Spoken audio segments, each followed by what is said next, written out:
Good evening, everyone. Welcome to NTD Tonight. I'm David Zhang. Here is a preview of some of today's top stories. A collision at Tokyo, Japan's airport leaves 5 dead. A Japanese Coast Guard plane was on its way to deliver aid following yesterday's earthquakes. Harvard's president resigned today following a string of criticism and allegations. More on her decision. Could California's lithium deposits reduce the nation's reliance on imports? One expert says it depends on demand. First up, House Majority Leader Steve Scalise says he is endorsing Donald Trump. Meanwhile, other GOP presidential challengers are struggling to catch up to Trump's overwhelming lead. NTD's Arlene Richards brings us the highlights. House Majority Leader Steve Scalise formally endorses Donald Trump for president Tuesday. Scalise is the latest top Republican elected official to support the former president. In a social media post, he said, "I look forward to working with President Trump and the Republican House and Senate to fight for those families who are struggling under the weight of Biden's failed policies." He told Fox News American workers and families are thriving during the Trump administration, and that President Biden has driven our country into chaos with skyrocketing costs, and hardworking taxpayers are the ones paying the price. Scalise's announcement comes less than 2 weeks before the Iowa caucuses kick off the voting process. With Scalise's endorsement, Trump has racked up support from 3 of the 4 House GOP leaders. Speaker Mike Johnson and House Republican Conference Chairwoman Elise Stefanik endorsed Trump earlier in the primary season. The recent endorsements come as Republican candidates struggle to catch up to Trump's significant lead nationally and in Iowa.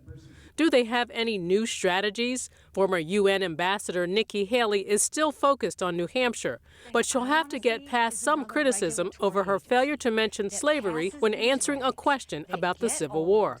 In addition, former New Jersey Governor Chris Christie refuses to bow out of the race. He's making a stand in New Hampshire that complicates Haley's momentum there. Florida Governor Ron DeSantis is throwing all of his efforts into the Iowa caucuses. With the polls showing Haley holding a strong second in New Hampshire, DeSantis is determined to show he is the clear second-place candidate in Iowa. But even with the governor's appeals to evangelicals, Trump has a strong foothold in the faith communities, and he remains the clear frontrunner in the state of Iowa. Arlene Richards, NTD News. Now let's take a look at other top headlines. Another tragedy struck Japan following yesterday's strings of earthquakes. 5 are dead after a Japanese Coast Guard aircraft collided with a commercial passenger jet at Tokyo's Haneda airport earlier today. Video footage shows the dramatic moment of the passenger jet catching on fire following the collision. The Coast Guard said its plane was headed to Japan's west coast to deliver aid following the powerful earthquake. The Japan Airlines passenger jet had just landed at the airport before it struck the Coast Guard plane on the runway. Japan Airlines informed Japan's Civil Aviation Bureau that 379 people, including 367 passengers and 12 crew members, have been safely evacuated. Regarding the Coast Guard plane, 1 captain was evacuated, but 5 other crew members were confirmed dead. Tuesday's accident was the first time one of the Airbus A350, among the industry's newest large passenger planes, was severely damaged. Haneda Airport closed all runways following the incident. Authorities say they are working to make them ready for use as soon as possible by Wednesday. Haneda is one of the busiest airports in Japan, with many people traveling over the New Year holiday. Meanwhile, following the powerful earthquakes that struck on New Year's Day in Japan, the death toll has risen to 55. A 3,000-strong rescue crew is working at quake sites across the country. The Japanese government said there are 120 cases of people waiting to be rescued. Close to 1,000 evacuation centers are up and running. Over 57,000 people have evacuated. Japanese authorities say there is a 10 to 20% chance of another similar-sized earthquake striking within the next week. The good news is the immediate risk of tsunami is over, and the country's nuclear plants didn't report any irregularities. South Korea's opposition Democratic Party leader Lee Jae-myung was stabbed in the neck today. Just a warning, some viewers may find the following content disturbing. Footage from a live stream showed Lee collapsing following the attack. His attacker was then subdued at the scene. Lee has received emergency treatment at a hospital in Busan and transferred to a hospital in Seoul. Police identified a 67-year-old man as the suspect, but his motive is unknown. He used a 7-inch knife bought online. Authorities are investigating the attack. Local media reported the police will seek the charge of attempted murder against the assailant. Lee narrowly lost to the current South Korean President Yoon Suk-yeol in the 2022 presidential election. Today, Harvard President Claudine resigned, just 6 months after her appointment, according to the Harvard Crimson, the university student-run newspaper. Gay's resignation follows her December congressional testimony where she faced criticism of her administration's response to anti-Semitism on campus. And now she is facing nearly 50 allegations of academic plagiarism. In one instance, from a 2001 article, Gay allegedly copied more than half a page of text from an author she did not properly credit. Despite the allegation, the original author says he didn't see it as an academic problem. It's currently unclear who will serve as the university's interim president. Someone in Michigan started the new year in a big way. The winning Powerball Jackpot lottery ticket from last night's drawing was sold at Food Castle grocery store in Grand Blanc, about 60 miles north of Detroit. The ticket, worth $842 million or $425 million in cash, is the 5th largest prize in the Powerball lottery. The game's record-setting ticket of $2.04 billion was sold at the Southern California gas station in 2023. The lottery is urging Monday's winner to come forward and claim the prize. There were also 6 winning tickets that matched all 5 white balls. Those tickets were sold in California, Connecticut, Florida, Maryland, and Texas. A dried lake in California has become a valuable source of lithium, a rare metal used to make batteries. According to one expert, this could help supplement demands for it as the demand for lithium grows. NTD's Aiding Ang has the story. California's Salton Sea has been a treasure trove of all kinds of minerals and elements for years. But recently, it became a white gold mine with one of the largest lithium brine deposits in the world. It definitely can meet California's needs and probably most of North America. The other question is, how long will that geothermal brine be able to produce that lithium? The answer is they really don't know, but they're saying at least 100 years. Timothy Kelly, president and CEO of the Imperial Valley Economic Development Corporation, says it could pave the way for a potential technology production boom and economic growth as California strives to transition to go electric. Lithium is a main component in making lithium-ion batteries for electric vehicles. Currently, China is the main processor of lithium deposits. But if California can mine its own and draw in investors, it may rely less on imports. But Kelly said supply cannot keep up with demand, so the value of lithium has gone up. And so this would help to supplement that, but what we're going to see in the future is that price is going to continue to rise because there's going to be more, not only vehicles, but other equipment that's going to be replaced with battery. And that could be lawnmowers, it could be other electronic equipment, but also battery storage. And so that's the big increase we're seeing also as we've moved to solar and wind generation. Then there's been a need for battery storage. And so that's where we're seeing a lot of demand here in the Imperial County. Kelly said Imperial County is a huge exporter of renewable energy to the Los Angeles area, Baja California, and Arizona. What we're doing with the brine today is we separate the liquids from the solids, flash the liquids into steam, and then take the solids, combine it back with the liquids, and put it back in the ground.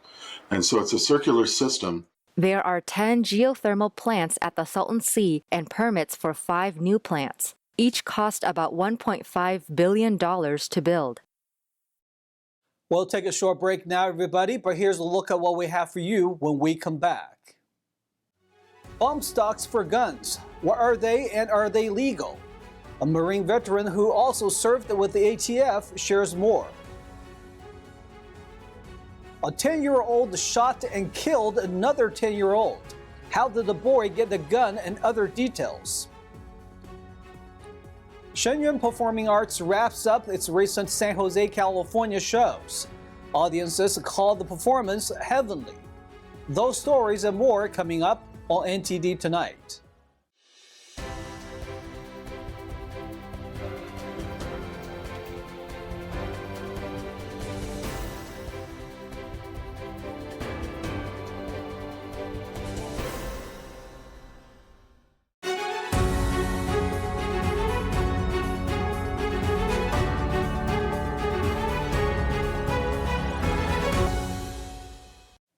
Welcome back to NTD Tonight. I'm your host, David Zhang. Machine guns have been banned from the public in the 80s, but a device known as the bump stock enters the spotlight again, which supposedly replicates a machine gun effect. NTD's David Lam speaks with security and firearms expert of 45 years, Rick Vasquez, who give us insight on the bump stock. The Marine veteran also served as the acting chief with the Firearms Technology Branch of the ATF, Bureau of Alcohol, Tobacco, Firearms, and Explosives. Rick Vasquez, thank you for joining us. Thank you very much, David. Thank you for having me. Now, the bump stock gun attachment has been federally banned after the 2017 Las Vegas shooting, and now the ban could be reversed. However, over 20 state attorneys want to keep the ban. Please tell us what the bump stock does for firearms. Absolutely, David. This thing was approved as a non-firearm, non-machine gun while I was actually at the Firearms Technology Branch with ATF. And when we compared this to the statute, it didn't qualify as a firearm or a machine gun because the foundation of a machine gun is something that has to fire automatically by the single function of the trigger. In other words, when I pull the trigger, it will continue to fire. But the gentleman who designed this looked at all our regulations, all of our letters, all of our rulings, and he developed this bump stock that reciprocates with the inertia, and it literally pulls the trigger every time it fires. So now, 2017, there's a mass shooting, and President Trump demands that this thing is classified as a machine gun. So ATF and the Attorney General's office, just through a regulation, not a law, because ATF cannot write a law, wrote a regulation classifying the bump stock as a machine gun, which opened up the door to many lawsuits, and which I've been a part of quite a few of them, writing declarations on what the bump stock is. So the Fifth Circuit has said it's not a machine gun. And now in Texas, people are starting to use them again because it's been declared not a machine gun. Well, ATF doesn't want to lose a fight, so they're now requesting and are going to get a Supreme Court review. So that's where we're at right now with bump stock being a machine gun, not being a machine gun, and what is it going to be tomorrow? Rick, so with this controversy, can this gun attachment compare to a machine gun, and are there ways to replicate the firing technique? It shoots faster than a semi-automatic weapon. There's no doubt about that. But it doesn't shoot as fast or as consistent as a machine gun. You can bump fire without a bump stock with just your finger. If you manipulate the firearm correctly, you can make it shoot at where it sounds like a machine gun. Or they put their thumb in their belt loop, and that's the way I demonstrated it, and you pull the trigger one time and hold a firearm loosely, and once it starts recoil, it starts firing. Is now my thumb a machine gun? So this is what this has created by classifying the bump stock as a machine gun. If the ban reverses, what are the implications for gun rights, firearm owners, and public safety? Well, for Second Amendment and gun rights owners, if the Supreme Court agrees with us that it's not a machine gun, it's going to be obviously a huge win. Now, as when you talk about safety, I think we discussed a little bit. I testify on behalf of people on safety. I really advocate, if you purchase a firearm, if you purchase a firearm for someone else, don't just go to a 45-minute class. Spend hours of safety, because that's our responsibility. So my belief when it comes to safety, regardless of what type of firearm it is, regardless if it's a .22 caliber or a gun with a bump stock, ensure that people understand its capabilities. Rick Vasquez, firearms consultant, thank you for your insight. David, thank you very much. Staying in California, a 10-year-old has been charged with murder after shooting and killing another 10-year-old. He allegedly took a gun from his dad, who was not allowed to own a firearm.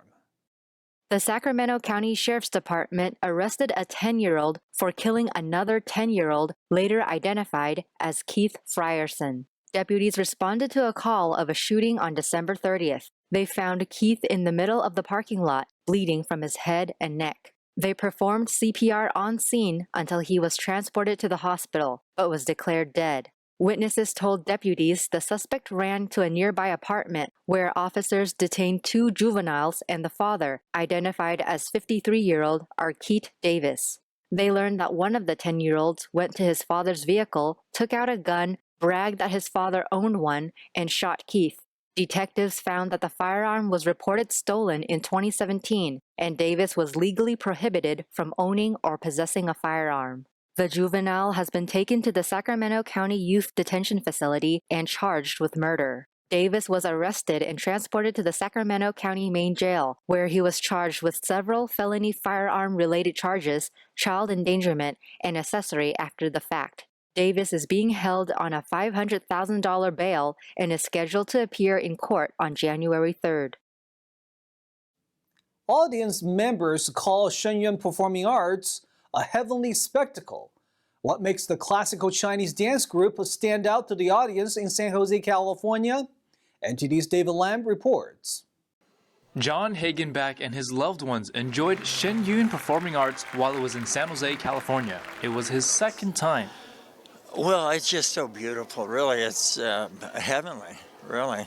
I mean, especially, the men are a little bit more of they're beautiful dancers, but more strength, But the women almost seem like angels, they're just coming down from heaven. I really like the big screen that they have, where I don't know how they do that, but it almost looks like they're jumping into another world. I would encourage anybody to come see it. Yeah, it's a beautiful show, really well done. The talent of the dancers is amazing, and the whole integration of the music with the orchestra, the digital effects, all of it together is really unique. It's not something I've seen before. Shen Yun's mission is to bring back traditional Chinese culture. The New York-based dance company also portrays the ongoing persecution of belief happening in China. I was really glad to see that the word is getting out, because I think more people need to know about what communism has done to China and to the Chinese people. And when I first heard about Shen Yun, I honestly wasn't ready to attend it because I thought it was pro-communism, but when I found out that it was actually anti-communism and trying to save the Chinese people, that's when I got very interested in it. I'm very impressed with the ability of the performers, the quality of the music, but also the message is really important to get out there. So there were some really powerful scenes. Patrons like this father and son were touched by the values depicted in Shen Yun. And your concentration on the golden ages is irresistible. And I am so honored and touched by this, and I have the utmost respect for everybody who's involved in promoting this, because humanity needs this so much right now. And I think the message here of tolerance is timely, right? And doesn't just apply to China, but applies across the entire world with everything going on. NTD News, California. In addition to San Francisco, other Shen Yun companies will be performing in Chattanooga, Tennessee, Dayton, Ohio, Baton Rouge, Louisiana, Austin, Texas, and Atlanta, Georgia this week. For more information, please visit shenyun.com. Now switching gears to sports. NTD's Tyler Castillo has more on a NASCAR legend passing away and highlights from the 2024 NHL Winter Classic. NASCAR legend Cale Yarborough has passed away at the age of 84. Yarborough was considered one of the best as he's won 3 straight consecutive champions from 1976 through 1977. On top of the 3 championships, he was also named 3-time National Motorsports Press Association Driver of the Year award winner. He set precedents for what it means to be one of the best in the sport. We wish his friends and family well during this rough time. The NHL Winter Classic took place in Seattle on Monday, where the Seattle Kraken faced off against the Vegas Golden Knights. The Winter Classic is an annual tradition in the NHL, where 2 teams are selected to play in an outdoor hockey game.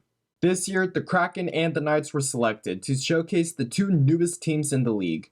The Knights joined the league in 2018 and the Kraken joined in 2021. However, it was all Seattle this game as Kraken goaltender Joey Dackard recorded a shutout, which is a first in Winter Classic history. Somebody has to step up, and Joey's done that. He's given us a chance every night to battle for the win, and I think we've done a really good job. Every time he's in the net, I feel like we have a chance to win. With the win, the Kraken are looking to climb up the standings for a playoff spot, as Vegas currently has the number 2 spot in the Pacific Division. That's all we've got for you tonight. We would like you to join us again on NTD Tonight every weekday at 9 p.m. I'm David Zhang. Have a wonderful evening.